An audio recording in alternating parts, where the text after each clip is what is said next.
First of all, as we look at the traits associated with autism, we can see clues to their thinking patterns. So I'm going to explain how these traits relate to logic and rationality to see, do autistic people have an enhanced level of rationality? We can see autistic children have a preference in routines. Routines are systematic, making things predictable. So we can see autistic people are driven by rules and laws, and rules and laws produce objectivity. Autistic people can greatly struggle with unexpected changes. If you think about something systematic like a television, every action follows the same route. Think of the autistic person holding the TV remote. If they push a button, they know exactly what will happen. If something is systematic, it's easy to know the outcome. It's observed autistic children prefer to keep the environment consistent. They don't like furniture being rearranged. They don't like taking alternative routes to school from one destination to another. And all systems are consistent. We can see autistic people have greater attraction to detail. There's a saying, you're missing the forest for the trees. I listened to a father with an autistic son and a non-autistic son.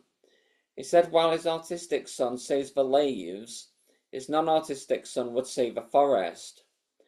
I often use a jigsaw as an analogy. I say if you tip all the jigsaw pieces out of the box, then put the lid back on the box, the non-autistic person would look at the box to see the full picture sooner, taking a cognitive shortcut, while the autistic one will put the jigsaw pieces together one by one, seeing every detail building a picture. This illustrates bottom to top thinking versus top to bottom thinking. Since the autistic person does bottom to top thinking, putting the picture together step by step, we see that systems work in steps. When we look at how autistic children learn, instead of learning the whole task at once, it's more effective to break the task down into steps. Then the autistic children learn the task step by step, while non-autistic people don't need to break the task down into steps. There's many autistic children who behave in ways we can see they have greater pattern recognition. Some autistic children do activities like lining up toys, putting their toys in order of height. They may organise their toys in colour. This is organisation and categorisation. This illustrates that they are doing an analysis, thinking analytically about their toys, that they are seeing patterns. If we pay attention to how autistic people communicate, they are very specific in their language and direct to the point. Going straight to the point prevents the logical fallacy called the red herring, and specificity is very important in logical thinking.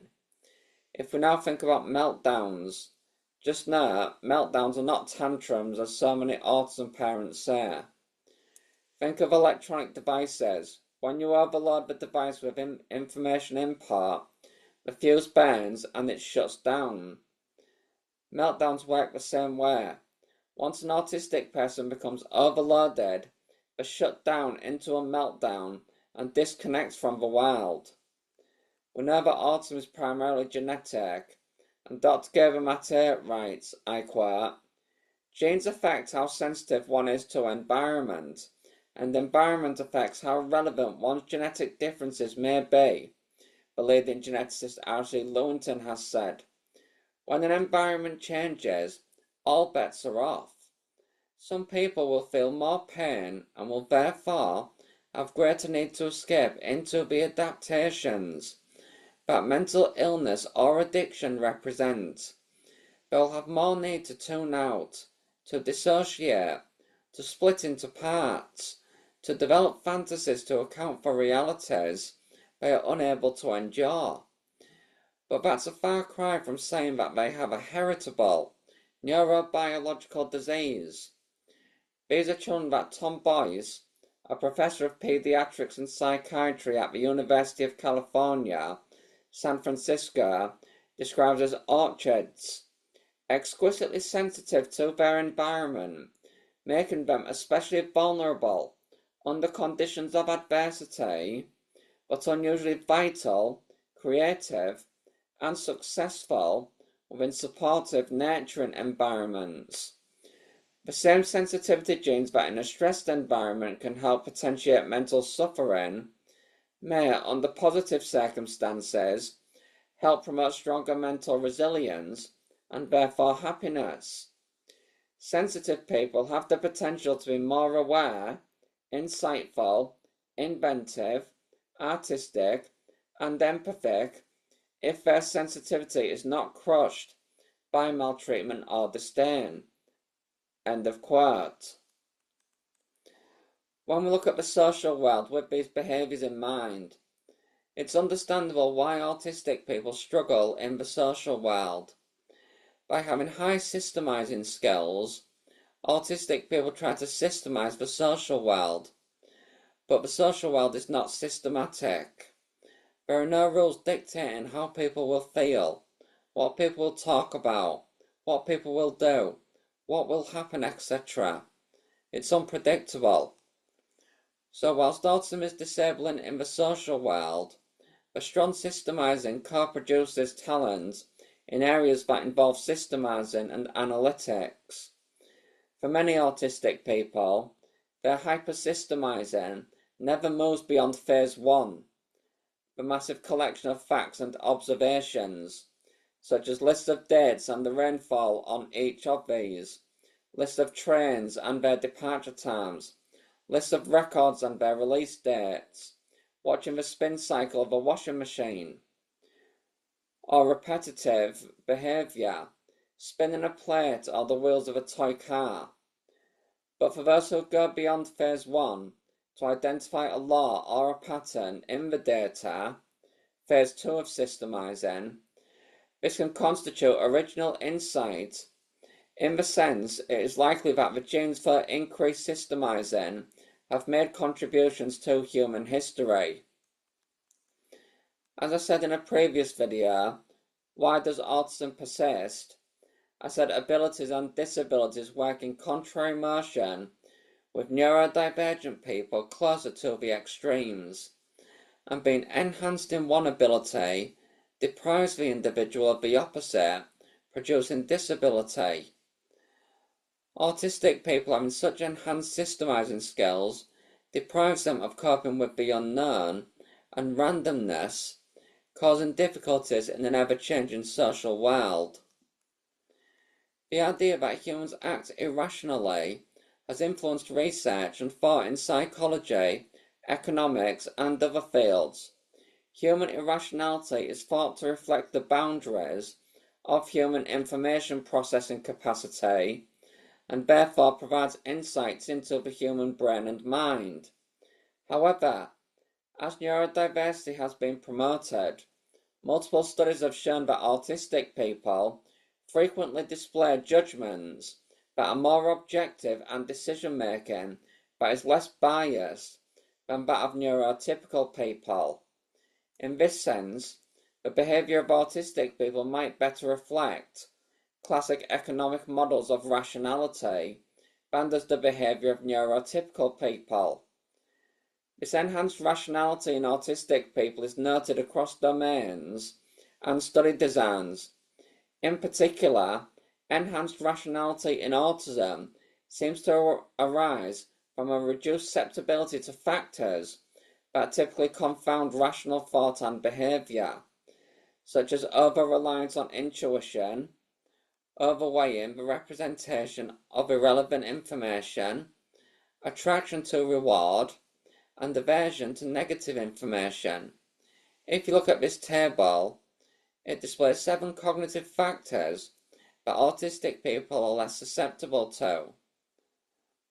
Reliance on intuition, the conjunction fallacy, the attraction effect, the sunk cost bias, the framing effect, the optimistic bias, and the ultimatum game.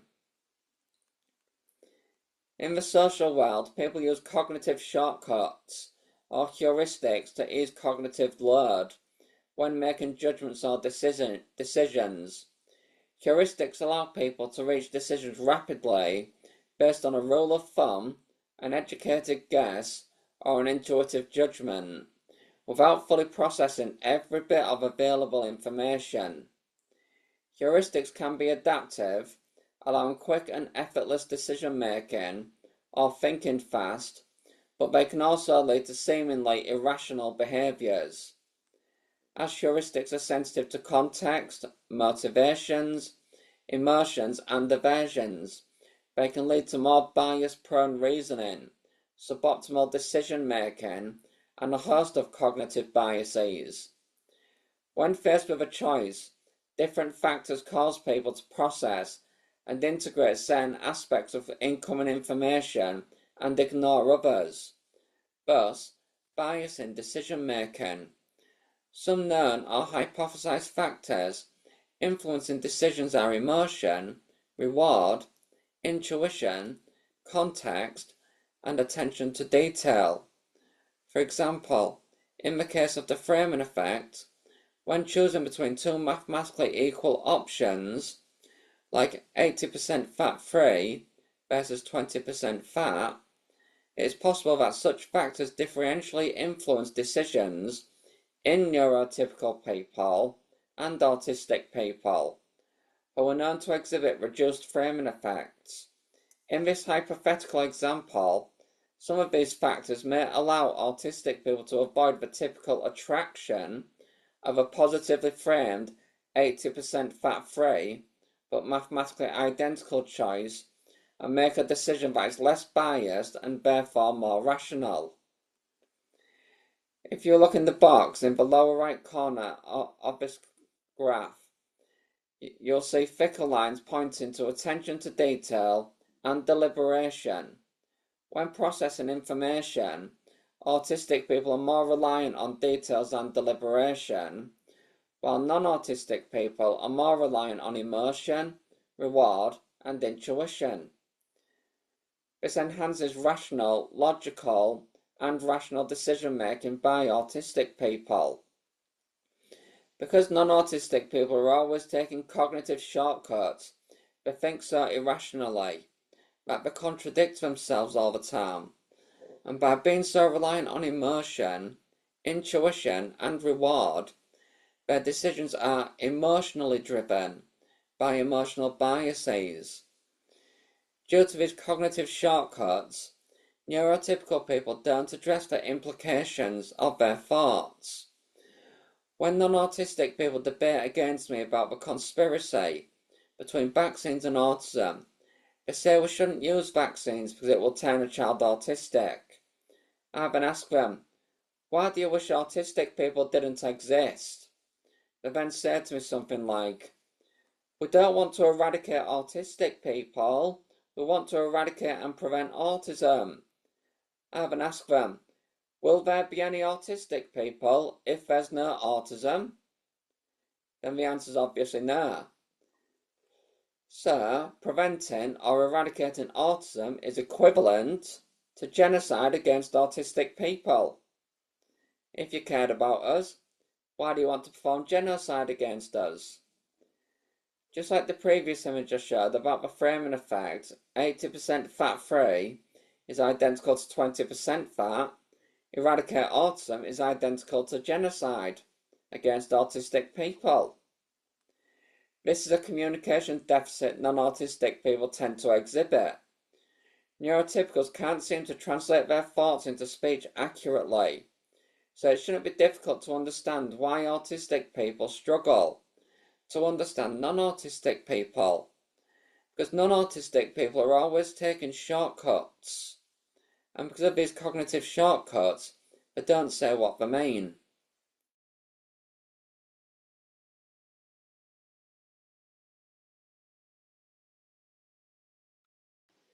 Intuition, often described as a gut feeling or an almost subconscious understanding for autistic people and their family members, takes on a particular significance. It's about perceiving subtle cues and patterns that others might overlook, often related to social dynamics sensory information, or emotional undercuts and undercurrents. Imagine being acutely aware of minute shifts in facial expressions, tone of voice, or body language, details that might escape neurotypical individuals. For some autistic individuals and autistic children, intuition might involve recognizing patterns in events, leading to an ability to anticipate future occurrences. This heightened sensitivity to details, though sometimes overwhelming, can also be a source of great strength. Autistic intuition, far from being mystical, arises from a different way of processing information, a way that attends to the often missed nuances of the world. While everyone experiences intuition to some degree, the way it manifests in autistic individuals often differs significantly from neurotypical intuition. Neurotypical individuals tend to rely heavily on social cues, often interpreting them unconsciously. They might read between the lines or pick up on subtle social signals with relative ease. However, autistic intuition might involve a more conscious and analytical approach to deciphering social information and social skills. Instead of instantly grasping the nuances of social interactions, autistic individuals may rely on a detailed analysis of verbal and non-verbal cues, piecing together the puzzle of social meaning. This detailed approach, while different, highlights the unique strengths and challenges associated with autistic intuition. Fern Brady says, being autistic means I see the social rules, but I just don't agree with the terms and conditions. End of quote. I see the social rules myself, and I disagree with so many of them. Because neurotypical people so heavily rely on intuition instead of conscious thought, they often behave irrationally among crowds. As an example, neurotypical people teach we must talk about something interesting if we want someone's attention, but neurotypicals don't behave this way. Neurotypical people say the most pointless things such as, and then they expect autistic people to pay attention. They say things like, the traffic's busy tonight. What on earth is interesting about the phrase, the traffic's busy tonight?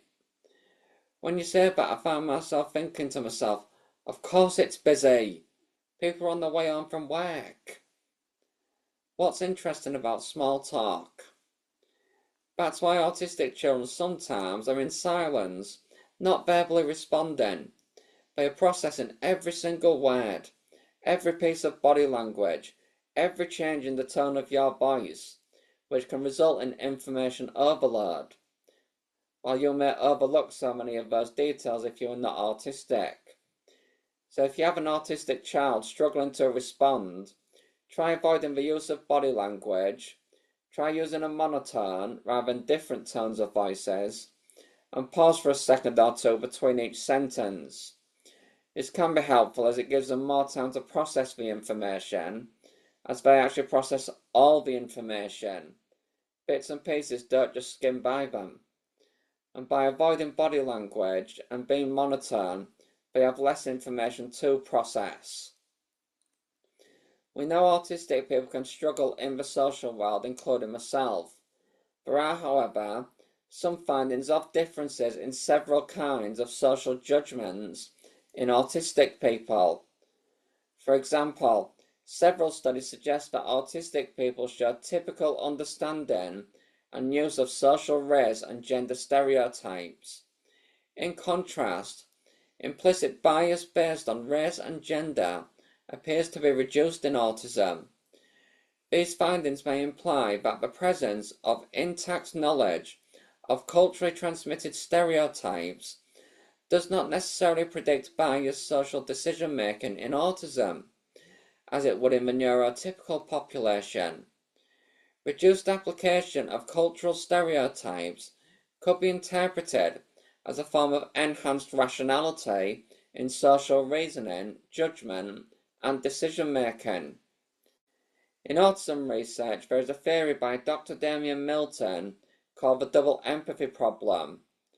Damian Milton writes, I quote, "Simply put, the theory of the double empathy problem suggests that when people with very different experiences of the world interact with one another, they will struggle to empathize with each other. This is likely to be exacerbated through differences in language use and comprehension. I first started to publish theoretical accounts of this issue in the early 2010s. Yet similar ideas can be found in the work of Luke Bearden regarding cross-neurological theory of mind, and in that of the philosopher Ian Hacking." End of quote. If you look at this illustration of an autistic person on the left and a non-autistic person on the right, it shows autistic people struggle to read between the lines, overcome misconceptions about autism, and manage sensory distractions, while non-autistic people struggle to form positive first impressions, struggle to understand autism, and imagine autistic sensory difficulties. As already mentioned, autistic people speak specifically and straight to their point. Non-autistic people mention reading between the lines, and that's a cause of confusion. While autistic people talk about the lines that are present, non-autistic people looking between the lines makes them overlook and look under the lines. It can be said the lines are in the non-autistic person's mind, but they are talking about something between the lines, making them speak inaccurately, saying things that they don't actually mean. Dr. Catherine Crompton writes, I quote, "Research indicates that autistic people are less likely to rely on typical social expectations for interacting, or be upset if such expectations are not followed. This means that autistic people give each other more freedom to express themselves in unique ways. We can see evidence of this by looking at how well autistic and non-autistic people share information with each other. One recent study was based on the game telephone, in which one person whispers a message to another person, who then whispers it to the next person, and so on. The last person then says the message out loud to see how different it is from what the first person said.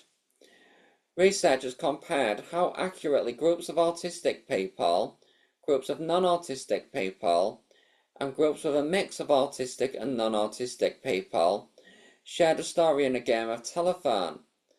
They found that autistic groups share information just as accurately as non-autistic groups. Mixed groups of autistic and non-autistic people were much less accurate. This shows that autistic people are just as able to share information as non-autistic people if they are with other autistic people. This supports the theory of the double empathy problem, that there is a two-way difficulty when autistic and non-autistic people interact. End of quote. Look at what autistic people say to each other online on autism communities. "I try to make small talk, but I always cringe at the things I hear myself saying. For example, 'Oh, it's a nice day today, isn't it?' The other person obviously already knows it's a nice day." The next one. "LOL, try saying, 'Fine, thank you,' before they ask." Remember me saying about them analysing all the social cues, analysing the social world. We know that when you confront us, we know what you are going to ask us. We know that you're going to say something like, "The weather's nice today. How are you feeling?" So we've analysed your behaviour, but we know what you'll say before you even say it. Right. Another said, "It's how NT people stim. They're anxious and small talk relieves them." Another one says, "I hate it too. Why ask how someone is doing if you don't actually want to know? I get snippy sometimes about it. I don't ask it back either. fake polite people. End of quote. Another one. No idea. I had to go to an auto parts store for a quart of oil in the snowstorm, and the register was right at the windows. And he said, "How's that weather out there?" I asked him if he's looked up at all today. Then things got weird. I guess it's just to hear yourself talk when there's nothing to talk about. I assume the autistic brain feels awkward in silence. End of quote. The author of this Facebook thread I've been quoting then wrote, "Thank you so much to everyone who has commented. I feel like I understand the autistic perspective a little more now. I stand by small talk being pointless and irritating. So it's nice to know there's so many of you that understand." End of quote. So on Facebook, autistic people chatting to each other, this is small talk. But we're having small talk about small talk. So it's not autistic people can't have back and forth conversations. We're having one right here about you, who are not autistic. Communicating about why do non-autistic people communicate this way? Fern Brady also says, small talk is a torture device invented by neurotypical people to fill the silence where interesting thoughts should be. End of quote. Let's just go over and analyse neurotypical communication. Neurotypicals say if you want attention, you have to talk about something interesting. But neurotypicals say pointless things and expect our attention. On news articles and advertisements we say, neurotypical people go saying, "Tell us something we don't know." But autistic people tell neurotypical people something they don't know, and the neurotypical peers get upset. Neurotypicals say they like honesty and truth. When autistic people are honest, and the neurotypical peers get upset again and say that we are supposed to lie. Are you seeing a pattern among these social rules? Neurotypical people ask autistic people to do what you don't want them to do. Non-autistic people ask autistic people to say things they don't want them to say. How is that rational communication? Telling people to do what you don't want them to do and to say what you don't want them to say. But since neurotypical think the social world is rational, they think it's rational to be irrational. So I see enhanced rationality among autistic people among those conversations. Non-autistic people seem to fall easier for the trap of adaptive preferences. Because of their social sensitivity, they may adopt social values without being self-reflective, or by adopting authentic values. Autistic people do not simply adopt values others preach, because they stick more strongly to their own values and preferences, such as where they say that autistic people can't see things from another's point of view. Partly because certain conventions are irrelevant to them. Autistic people are very much aware of the fact that adapting to options others assume to be suitable for them, in fact, do not enhance their well-being.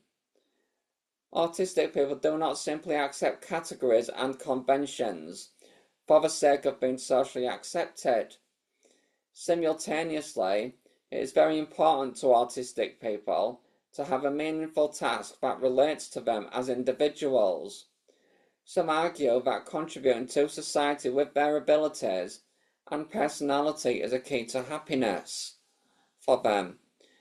These examples illustrate that autistic people are able to find and even prefer to give their life a certain direction and spend their time with goals and values that are in line with what they value.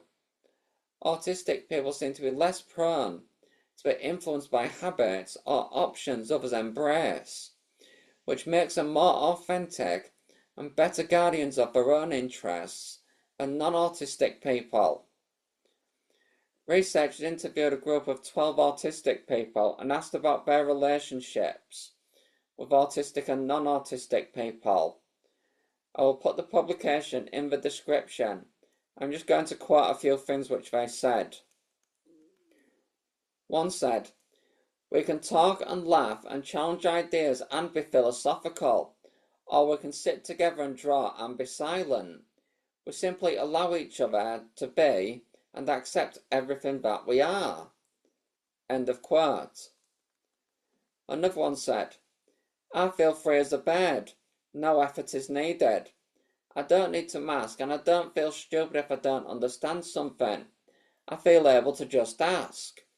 We're all always getting our words mixed up or losing them, and we lost the thread of our conversations, but we laugh at it.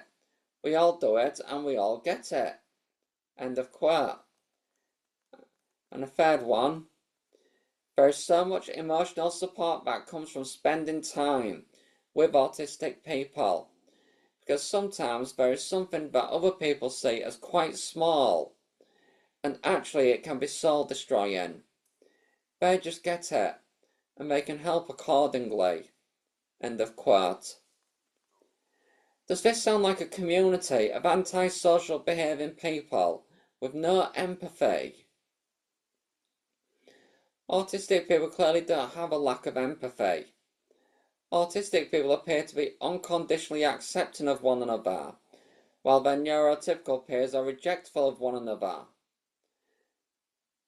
Does that show more rationality among autistic people and less rationality among non-autistic people?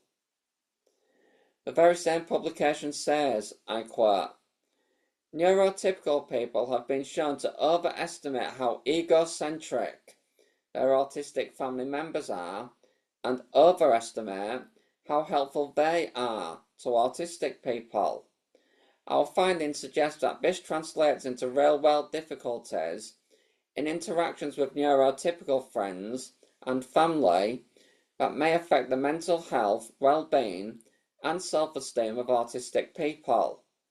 End of quote. You may have heard the phrase from the disabled community, "Nothing about us without us." Autistic people know what help they need. If you're a parent or work with organisations where you look after autistic people who require full-time care, listen to the autistic community whether they are autism level 1, level 2 autism, or level 3 autism. We know what is more supportive for non-autistic parents, and we know what is supportive for the autistic children themselves, while the non-autistic parents are overestimating themselves. This is greatly evident from what we've seen in the past. While parents thought autism conversion therapy, originally called ABA, was healthy for their kids, autistic people were saying for decades that forcing them to pretend to be someone they are not hurts them. And recent research shows that anyone who goes through ABA, in the ABA that autistic people complain about, because not all ABA is actually ABA, but the ABA that autistic people complaining about, conversion therapy, that made autistic individuals 86% more likely to develop post-traumatic stress disorder. So autistic people certainly knew that this was not good for other people's children.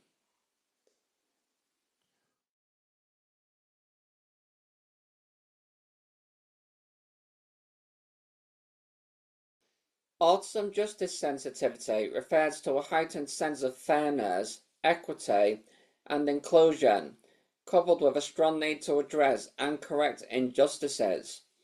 In essence, it means being extremely attuned to when something is not fair or right. As I mentioned in Chapter 1, autistic people are systematic, with systems driven by rules and laws. Justice is based on rules, and rules determine right from wrong. If you're not aware, autistic people, including myself, have a black and white perspective, having a difficulty understanding the grey area. White lies are a good example. Autistic people can find it difficult to understand white lies, because white lies are in the grey area, where some things can be described as acceptable or tolerable, but not right or wrong. If you know autistic people, you may recognize some of the characteristics in this illustration, especially during their childhood, before they learn how to communicate and interact with neurotypical people. We're going to use the neurodiversity movement to show this intensified sense of justice within autistic and other neurodivergent people. It will help you understand why autistic children can get so overwhelmed and shut down or withdraw from people. If we start with a difficulty going against personal values, as mentioned in the previous chapter, autistic people are more authentic and less prone to social influences. By not being so prone to social influences and the preference for consistency, autistic people are consistent with their moral values because of their discomfort with change. Now, strong emotional reactions to injustice. Autistic and other neurodivergent people are closer to the extremes of the normal distribution curve. This includes having an extreme level of empathy. Having higher empathy can motivate people to take action to help others to correct what they perceive as wrong. But we can't fix everything, of course, so it's important to help autistic children understand their limitations and that it is not their responsibility to justify all injustices. Calling out unfairness. Autistic people can perceive unfairness more easily because of their own experiences, and because they hold on to their own values, they are hesitant to conform to social norms, while neurotypicals tend to conform unconsciously. By being detached from the social norm, they can reflect on the social norm to see the inequality and unfairness. This is what started the neurodiversity movement. Autistic people were protesting against an intervention which was unjust and discriminatory against them and prejudice. It was violating their human rights. And an autistic woman wrote, I quote, "Autistic people try so hard to get by in this world, and often that means we compromise ourselves to fit in with non-autistics. We force ourselves to do things that hurt us or make us uncomfortable, which partially explains the high rates of mental health problems and suicide in our community. Despite all this effort, we often still stand out as different and so still get judged and criticised. This aim of indistinguishable still gets cited by ABA providers. While society should strive for this goal, the goal of making us normal, our human rights will be violated. Aiming for normal is unethical, often unachievable, and many first-hand accounts suggest it comes at too high a cost to the autistic person." Shauna Davison. Concerning rigid sticking to roles, strong sense of what is right and wrong, and strong moral code. All of these principles are systematic and consistent. Having a list of written rules makes the behavior of their peers more predictable. Because of the black and white view, there's only two options, so their mind describes everything as right or wrong, instead of listening to 50 shades of grey. Because of enhanced empathy and the strong moral code, they can be a strong advocate for others, but on the other side, they can be overwhelmed by too many injustices. It bears repeating that if you have or work with autistic children, you must help them learn they can't fix everything. When an autistic person is repeatedly confronted with unfairness, they feel powerless to change. It may lead to something called justice sensitive dysphoria, a term for the hopelessness and anger that come from living in an unjust world while being highly sensitive to that injustice. Autistic individuals with heightened justice sensitivity often develop strong concerns about broader social inequities and systemic issues. Unlike some neurotypical people who can compartmentalize or distance themselves from troubling information, autistic individuals might experience intense emotional reactions to news about discrimination, political corruption, or environmental destruction. This can lead to dedicated activism or advocacy work, where the detailed knowledge and unwavering commitment to principles becomes a strength. However, it can also result in emotional overwhelm or burnout when they cannot easily switch off their awareness of injustice in the world. While this commitment to fairness can sometimes create social friction, it also means autistic individuals tend to be honest, loyal, and reliable in relationships, striving to do the right thing by others.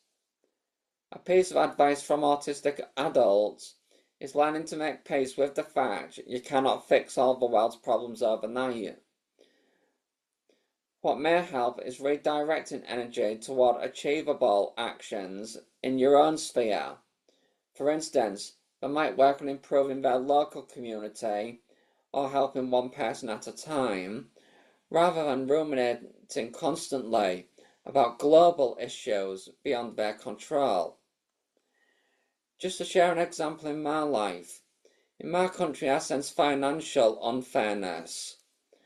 I'm not suitable for a full-time job because of my severe epilepsy. It is not my autism that makes me unsuitable for work. My income comes from people with exhausting full-time jobs, working over 40 hours a week, paying taxes, while I can stay at home all day, doing whatever I desire to do. But that doesn't seem fair to me. So I use the income that the taxpayers provide me to pay for educational courses, to learn new skills and knowledge I can use to help the people around me when I can. At the moment, I'm learning sign language. We're just going to listen to an autistic fire safety inspector for a couple of minutes, share his story. I'm in a job that I absolutely love doing. This is my calling in life. I work with some absolutely brilliant people, so to stay here with Manchester Fire Service with the right support in place, I can see myself building the rest of my career here. My name's Lee. I'm a fire safety inspector for the Greater Manchester Fire and Rescue Service, and I work in the investigations and enforcement team, and I'm autistic. When I was 26, I met my now wife, and she used to work with autistic people. And shortly after us getting together, she noticed some traits, and she came out and said, Lee, I think you're autistic. That led me to talk to the doctors, and long story short, I ended up getting the diagnosis of autism. But because I've always struggled in my life, I've always felt a bit like a spare part is what I'd describe myself. When I got the diagnosis of autism, I felt like a huge weight had been lifted off my shoulders. So the team here at Eccles are really supportive, they're really inclusive. Some of the adjustments that I've got in place, I've got a flexible working arrangement, so sometimes if the office gets quite noisy and things like that, I've got the option to work from home. I've been given certain bits of technology to help me when I'm out in buildings. So for example, I've recently given a tablet, just reduces the paperwork for me, allows me to manage things a lot better. So the role of a fire safety inspector, it requires someone who's quite an analytical thinker. A lot of the decisions that I make are risk-based decisions. That requires me to analyse a lot of information. And for me as an autistic person, there's some of my key skills and traits that I think make me valuable to the role of a fire safety inspector. I think ever since I got my diagnosis, because it was quite a late diagnosis, I've learned to give myself a bit of a pat on the back. I'm a lot more aware now of my triggers and things like that. I'm a bit of an autism champion as well. My aim is to reduce the stigma in the workplace so that people feel open to come and ask me questions, to learn more about autism, and just to make the workplace a lot more inclusive for people. I'm quite passionate about helping people, and for me to have a job where you wake up every day to create a positive change in someone's life, to me that's the best job you can do.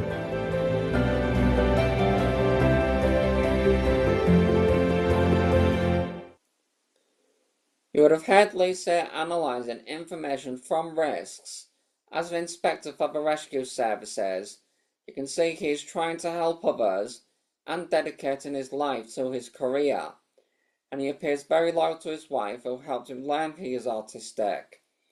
While neurotypical people tend to rely on extrinsic motivation, created by what psychologists call positive reinforcement, autistic people rely on what's called intrinsic motivation. Emily Labour Warren wrote, I quote, "A 2015 study by Grove's team points to a potential basis for this positive effect. She and her colleagues developed a survey to understand what motivates autistic people to engage with their interests. The questions measured both intrinsic motivation, an inner drive or curiosity, and extrinsic motivation, a desire for recognition or tangible rewards.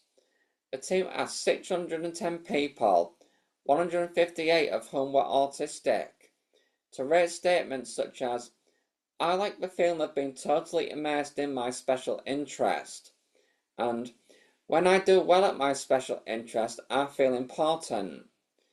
The autistic people were more intrinsically motivated than the non-autistic people, the researchers found. The autistic people also more often reported feeling a sense of flow. For them, engaging in an interest was its own reward." End of quote. As to points to take from this chapter. 1. Autism Justice Sensitivity refers to a heightened sense of fairness, equity, and inclusion, coupled with a strong need to address and correct injustices. 2. Research and anecdotal evidence suggest that autistic people tend to have higher levels of justice sensitivity compared to neurotypicals. 3. Autism justice sensitivity isn't only about distress, it also ties into social justice and inclusion in positive ways. 4. Being keenly aware of unfairness often drives autistic people to take action against it. And 5. Managing justice sensitivity involves strategies like prioritizing issues, setting boundaries, practicing self-care, and reframing it as a strength.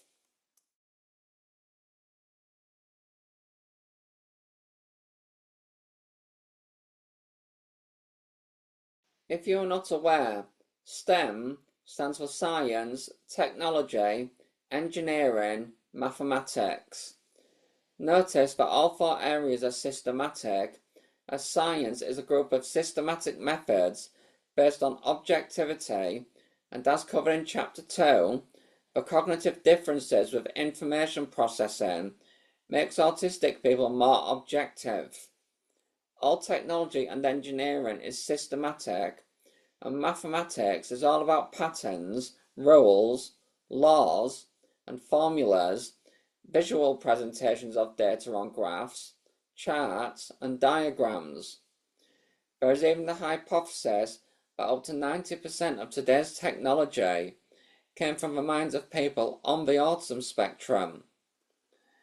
This is not to say autistic people are better than non-autistic people. We do know autism is genetic. PhD Thomas Armstrong writes, I quote, "The genes that have been examined have been associated with specific disabilities.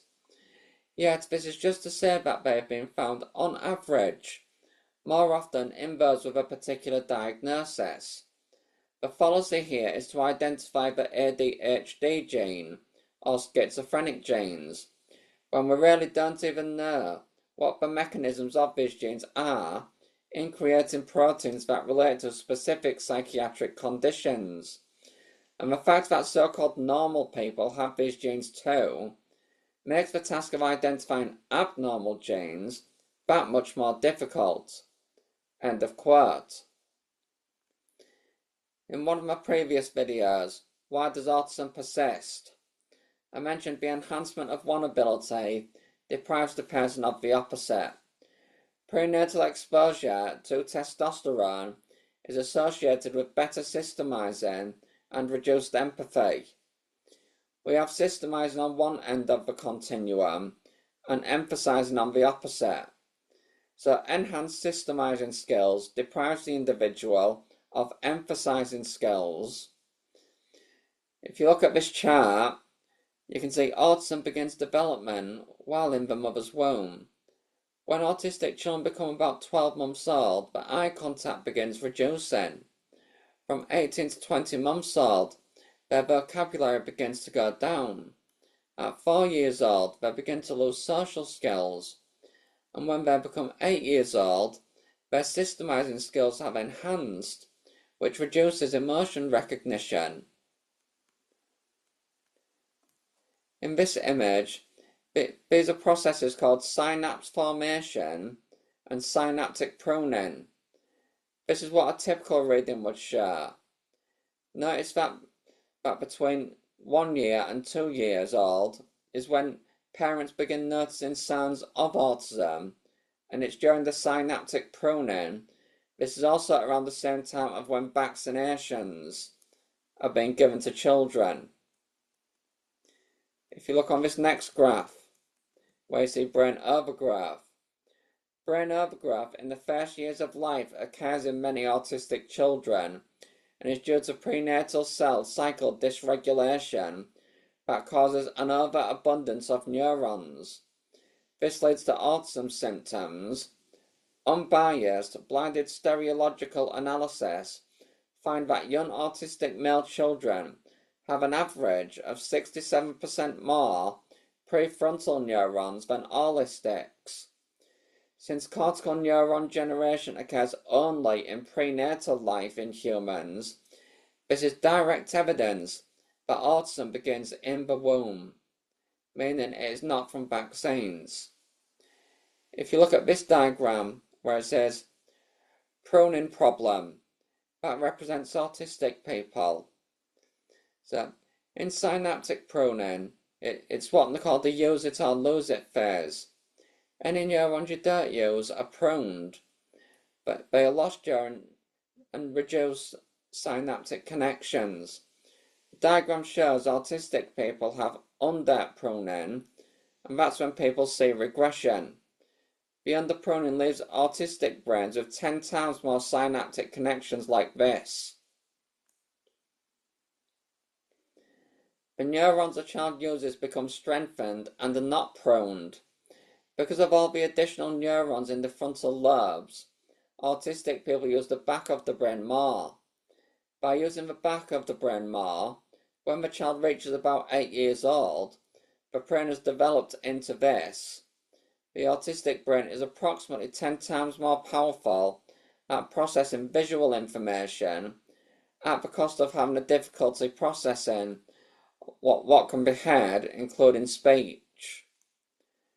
Remember that correlation is not causation.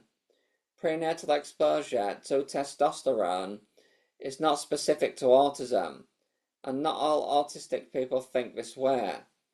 It just means it is found more regularly among autistic people.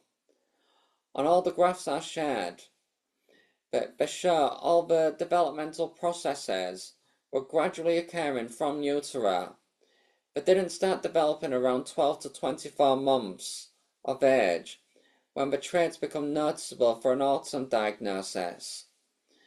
This is how we know vaccines don't cause autism.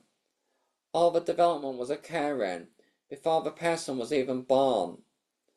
The vaccine is implemented simultaneously, making it coincidental, not causative. The comparison between an autistic and non-autistic brain shows autistic people can process what is seen 10 times more powerfully. I assume you have heard some autistic people think in pictures. Temple Grandin, a professional animal scientist, is a good example. In her work, she shows great attention to details people see as irrelevant. She says when she sees pictures in her head, they are specific pictures. At her job, she can actually run a project through in her mind and see if it works or not, before actually doing the project, she says. Out of all the autistic people I've listened to, more girls tend to think visually than boys. Some autistic girls have greater imaginations, great enough to create a world of their own to escape to as a coping mechanism. A woman I listened to described her imagination as part of reality, but when she is anxious, she can just visualize someone from her imagination, and it feels like her imagination materializes. On the other hand, autistic men I've listened to think in a more step-by-step analytical way. It's been observed that autistic females are better at what we call masking, so autistic females appear to be more flexible and creative. And testosterone levels do tend to be higher within males. Professor Simon Baron-Cohen states, I quote, "Previous studies have found the number of autistic traits a person has is influenced by both genetic factors and prenatal testosterone levels. This may shed light on why we find males in the population on average have slightly more autistic traits than females do, and why fathers and grandfathers of children with autism are overrepresented in STEM fields." End of quote. I would just like to re-emphasize, the autistic people who thrive in the sciences, technology, engineering and mathematics are the ones who move from phase 1 to phase 2 in systemizing. We can help those with level 3 autism progress by what information we use to transfer a message. Since autistic people can process what they can see better, wouldn't it make more sense to communicate with them in a visual sense, like sign language, for example? The parents of an autistic child, who's now an adult, went into their son's world instead of trying to bring their son out into this world. The son was called Owen. Just before Owen Suskin's third birthday, his parents, Ron and Cornelia, began noticing he was losing the speech and other skills he'd acquired. He would go on to be diagnosed with regressive autism, along with trying the traditional treatments, including occupational, physical, speech, behavioral and social skills therapies. Ron and Cornelia happened upon a novel way of reaching Owen through Disney movies. A journalist asked the parents, both Ron and Cornelia, how did you figure out that his fixation on Disney movies was more than it seemed? And the parents responded, it's clear that he is hypersystemizing. He is doing all manner of pattern recognition, tying the movies to other movies. He's connecting characters across many movies in terms of their type of affect, their personality, their traits, their inclinations, their desires. At that point, we said, my goodness, there's a whole world down there. End of quote. Notice, movies are visual. Movies have structures to them, plots. Repetition makes them predictive. He could watch them in a comfortable environment. Everything he saw the characters doing was transferred to him in a way his mind can process information. How do non-autistic people learn social skills? By socializing.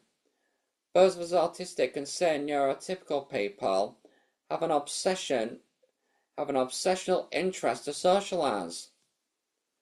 So why isn't that seen as a deficit, this obsession with socializing? Owen's parents said further, eventually at 14 it grows, because he's grown, and when his brother challenges him, any movie ideas in here? He says, well, I do have one. It's 12 sidekicks searching for a hero, and through their journey and the obstacles they face, each finds a hero within themselves. That becomes his model for growth.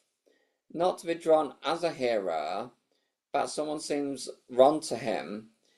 He is here to help others fulfill their destiny, but at the same time to search for the qualities of heroes within himself. I can think of a lot of adults I know who might profit from such a philosophy, and he did this with a measurable IQ of 75. End of quote. That's just 5 points above intellectual disability. And this boy Owen came up with such a good philosophy like that, showing that just because someone's got intellectual disability does not mean they are worthless, does not mean they are stupid. So just like non-autistic people learn by doing what they're interested in, socializing, so do autistic people. If more autistic people who have the capability to hold a job, if they are given a suitable job for their mind, they could outperform neurotypicals because of their enhanced skills. But as I've already said on my videos, neurodivergent people are not better, we are equal. Neurotypicals have the skills the neurodivergent lack.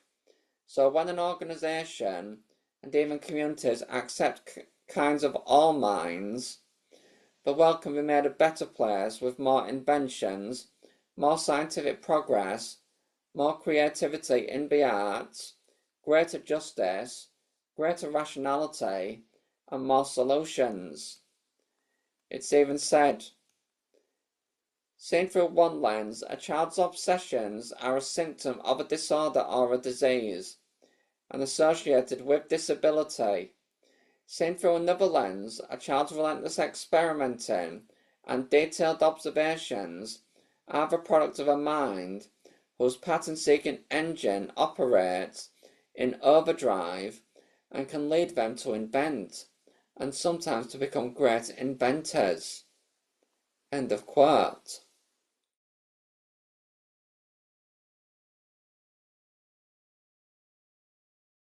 My name is George, and I work in the corporate IT team. I'm Paula, and I work as the Neuroinclusivity champion. There are quite a few ways in which Paula here and the company, like in general, overall, help me as an autistic person in the workplace.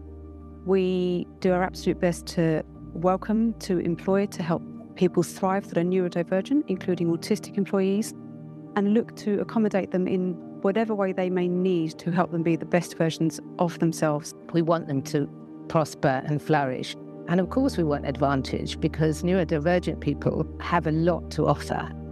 The way everybody's brain works is so different, and actually it is proven that actually having a diverse and neurodivergent workforce really does give competitive advantage.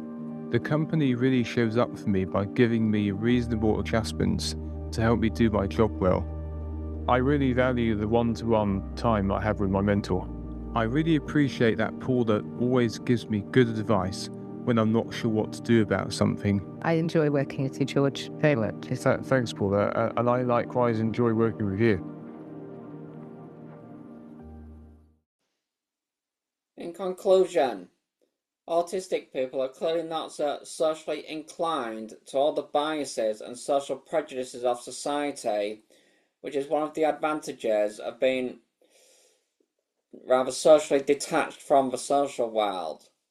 Those who are on the autism spectrum don't have the irrational idea of asking people to do for us the things we don't want them to do.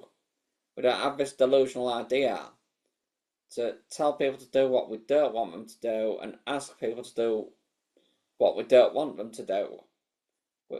We don't seem to have that. But that certainly does seem some kind of irrational form of communication. I'd say in the work environment, you could see that on the two videos I shared, both individuals seemed very dedicated, especially the fire inspector, Lee, where he said that his favourite part was making the positive difference to someone else's life is the best job.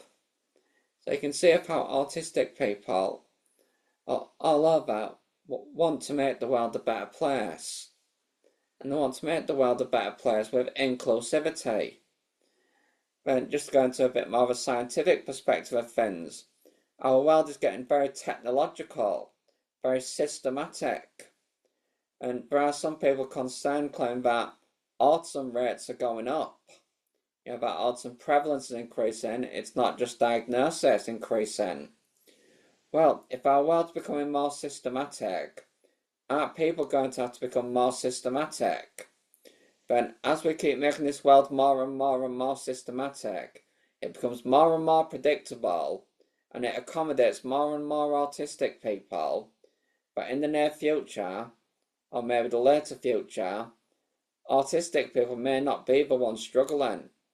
Like if we just look at technology today, say with motor skills, with writing with a pen, how often do you write these days?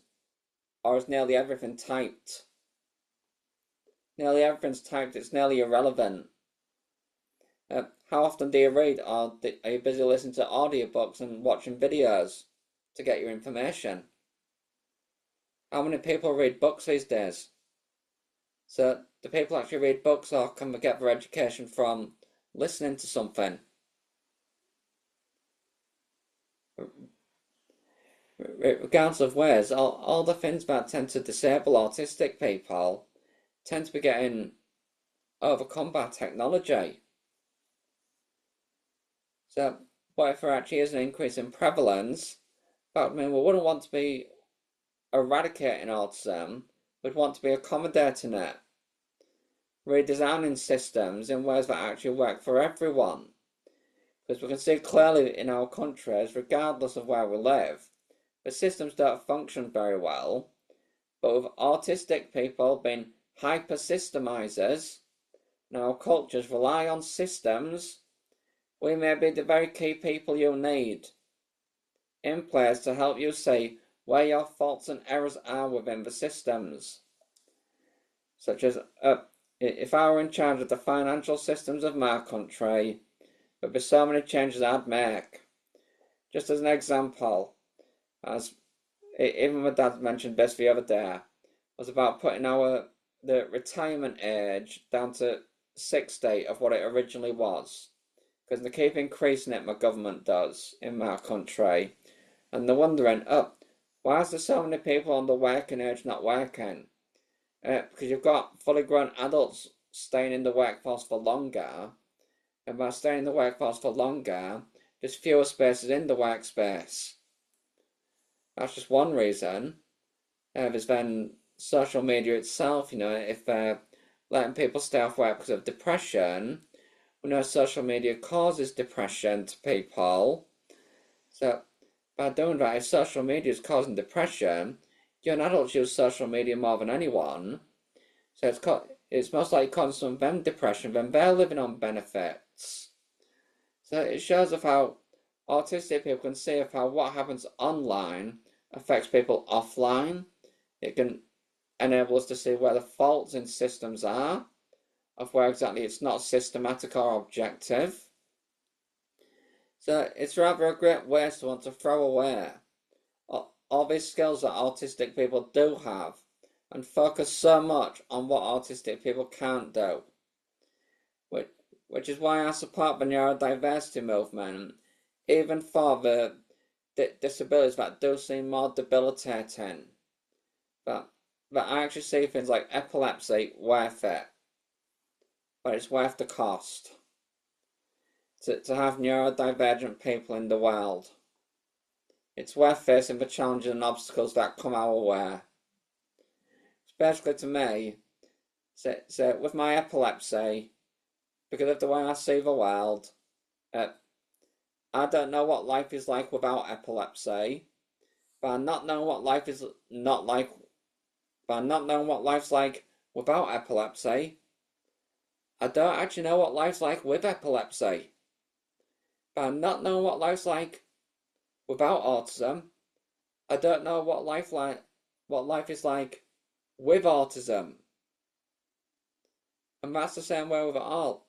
Have you ever considered, remember where I've spoken throughout this video, about we analyse the social world. From my analysis of the social world, basically I see people projecting onto others their own feelings. So the people who said to me, "Oh, Daniel, I'm so sorry for your epilepsy and everything. I'm so sorry about it all. Feeling real sorry for me as if I suffer more than them." But no, what I can see is people are just assuming that if they were in my position, that's the way they'd feel. If they're in my position. But that doesn't mean I feel that way. I could look at other people's lives now because I think they're suffering more than I am. So am I just projecting my feelings onto them? But I just came to the decision that's basically what humans seem to do. We think that they would feel the way we feel about something. So that's what makes me able to just let it go. It's really no one's suffering any more than anyone else. We all suffer from something. So what makes autism an exception? What makes ADHD an exception? What makes Down syndrome an exception? What makes dyslexia an exception? Dyspraxia, schizophrenia, etc. What about all the other things people suffer from? Why aren't we paying attention to that? I would say we need equal attention towards suffering in general. We shouldn't just be focusing on a few people, but should be trying to accommodate for everyone's needs. And that's exactly what the neurodiversity movement aims to do. So you can see through the very principles of the neurodiversity movement, it's more objective, it's more rational, it's more justice, for social justice, as well as general justice, and it all tends to be ran and led by autistic people. So I would say accepting autistic people into the world, ADHD, other disabled people in general, actually is a benefit to our world. If you found this content interesting, please subscribe.